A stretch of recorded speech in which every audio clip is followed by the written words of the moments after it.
Here's how to go and paint a watercolor leaf. One of my favorite things about fall is all of the beautiful leaves that fall on the ground. So, let's get started. For my reference, I am going to be using one of these fake leaves. So what you want to do is you want to go and either have a real leaf or a fake leaf, take it and press it onto your paper, and we're just going to go and trace around the edges.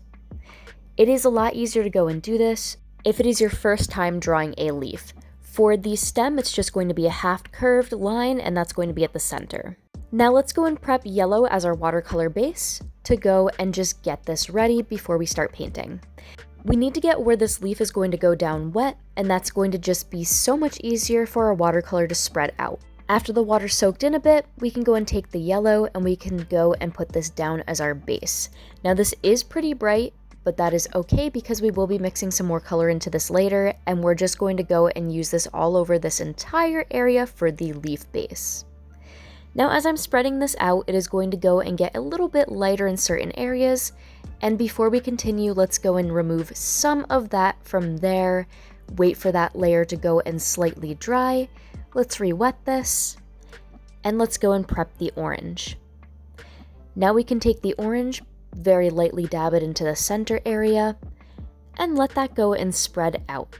Continue to add some pigment into the inner portion. We're going to wait for that to just set in the center a small amount, and then we can start to go and spread it out ever so slightly to the edges. As we are spreading this out, we can add some red into the center. This is more like a red-orange almost, and we can just go and pull that slightly as well. Now let's go and move on to some more of a red-orange. This one's just slightly brighter than what we used in the center, and we're going to go and put this at the edges. This is going to give a bit more of a difference and separation between some of the color and just make this leaf so incredibly colorful, like you do see with a lot of fall leaves. Now let's take some green, get that prepped and ready, and we're going to add that into the center before any of the orange or red that we added dries. Now we're going to add the green mainly just to the center and mainly to the bottom of the leaf. You would still expect that still a small amount of chlorophyll might be in towards where the bottom of the leaf is, and you might have some of that green there. Before everything dries, let's go and create some lines. Now these lines are going to go and fill in with pigment and look slightly darker than where any of the other watercolor is because it is a divoted area, and it's really cool to do. But I am using an old calligraphy pen. I'm just very lightly pressing because I don't want to rip the paper. Anywhere that you do put water down or watercolor down does make the paper just a bit easier to go and rip. Now we can go back with some green, and we can also blend in some more colors as we go as well too.